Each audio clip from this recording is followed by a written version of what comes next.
స్తోత్రము యేసయ్యా, స్తుతి స్తోత్రము స్తుతి స్తోత్రము స్తుతి స్తోత్రము యేసయ్యా. దేవుని స్తోత్రం. మీ అందరికీ వందనాలు. Praise the lord. బాగున్నారా? దేవునికి మహిమ కలుగును గాక. దేవుడు మన కుటుంబాన్ని, మన సంఘాలని, మన దేశాన్ని, మన రాష్ట్రాలని, మన ఊర్లని దేవుడే కాచి కాపాడుతున్నాడు, రక్షిస్తున్నాడు. రక్షకుడు ఎవరు అంటే నా ప్రభు అయిన యేసుక్రీస్తు వారు. రక్షణ మన ప్రభు అయిన యేసుక్రీస్తు వారిలోనే ఉంది కనుక రక్షకుడై ఉన్నాడు. ఎవరండి? నా ప్రభు అయిన యేసుక్రీస్తు వారు నిన్ను నన్ను రక్షకుడుగా రక్షిస్తూ, మన పాత రోత జీవితాలను కడుక్కుంటూ రక్షిస్తూ, పడిపోతున్నప్పుడు లేవనెత్తుతూ రక్షిస్తూ, పడిపోతున్నప్పుడు లేవనెత్తుతూ రక్షిస్తూ, జారిపోతున్నప్పుడు పట్టుకుంటూ రక్షిస్తూ, రక్షకుడు అనే మాటను ఎన్నిసార్లు ఎలా చెప్పుకున్నా, ఎలా బోధించినా సరిపోదు. ఎందుకంటే రక్షకుడు కనుక ఆయన. ఎందుకంటే ప్రాముఖ్యమైనది ఏంటి తెలుసా? ఆయన అమూల్యమైన రక్తము నీ కొరకు నా కొరకు రక్తమును చిందించి రక్షకుడుగా మారాడు. పాపాన్ని చిందించి రక్షకుడుగా మారాడు కనుక ఆయన పాదములకు మాత్రమే నమస్కారములు చేయాలి.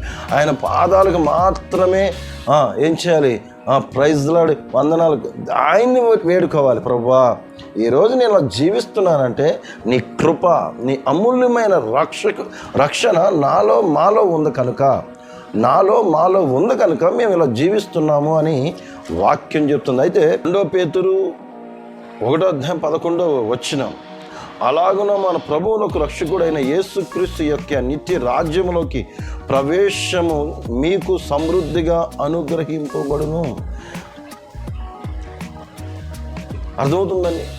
ఇక్కడ రాయబడిన మాట ప్రభు అయిన యేసుక్రీస్తు వారు రక్షకుడిగా ఉండటమే కాకుండా ఆయన నిత్య రాజ్యంలోనికి వెళ్ళటానికి, ఆయన నిత్య జీవంలోనికి నడిపించడానికి, ఆయనున్న స్థలంలోనికి నిన్ను నన్ను నడిపించటానికి రక్షించుకుంటున్నాడు, నడిపిస్తున్నాడు. అంత గొప్ప దేవుడు మనం విడిచిపెట్టడం మంచిదంటారా? మనం చేస్తున్న చెడు పనులు విడిచిపెట్టి, ప్రభువా నీ కృపను బట్టి, నీ యొక్క కృపను బట్టి రక్షకుడిగాను నా ఇంటిని, నా కుటుంబాన్ని, నా సంఘాన్ని కాపాడుతున్నందుకు అయ్యా నేనేమి చెల్లించాలంటే నువ్వు చెల్లించాల్సింది ఏమీ లేదు. నీవు రక్షకుడిగా ఉండి అనేక మందిని నీ ద్వారా రక్షణ మార్గంలోకి నడిపించాలి. అనేక మందిని రక్షణ మార్గంలోకి నడిపించి దేవుని మందిరంలోనికి విడిచిపెట్టాలి. అంతేగాని ఏదో అదిగో అని చేయొద్దు. కానీ ఇక్కడ రాయబడిన మాట నిత్య రాజ్యములోకి ప్రవేశించుటకు సమృద్ధిగా కొంచెం కాదండి. రక్షకుడు అంటే మొత్తం కంప్లీట్గా. ఒక ఉదాహరణ చెప్పాలని ఆశపడుతున్నాను. నేను యాక్సిడెంట్లో చనిపోవాల్సిన స్థితిలో ఉన్నవాడిని దేవుడు వచ్చాడు. దేవుడు వచ్చి కొంచెం రక్షించి వదిలేస్తే ఏంటండి? కొంచెం రక్షణ ఉంటుంది ఏమన్నా? కొంచెం బ్రతికిస్తూ ఉంటుందా? కాదు.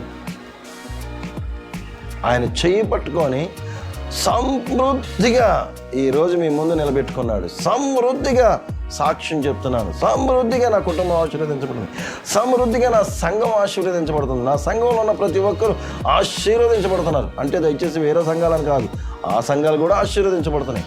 నా సాక్ష్యంతో పాటు చెప్తున్నాను. సమృద్ధిగా ఉన్నాం మేము. ఆకలి, ఉద్యోగం, ఇవన్నీ ప్రతి ఒక్కటి సమస్తం ఆయన మాకు ఇచ్చి ఉన్నాడు. దేవుడు గొప్ప కార్యాలు చేస్తున్నాడు. దేవుడి కొన్ని మాటలు దీవించి సమృద్ధిలోకి నడిపించును గాక. తల ఉంచుకుందాం, కన్ను మూసుకుందాం.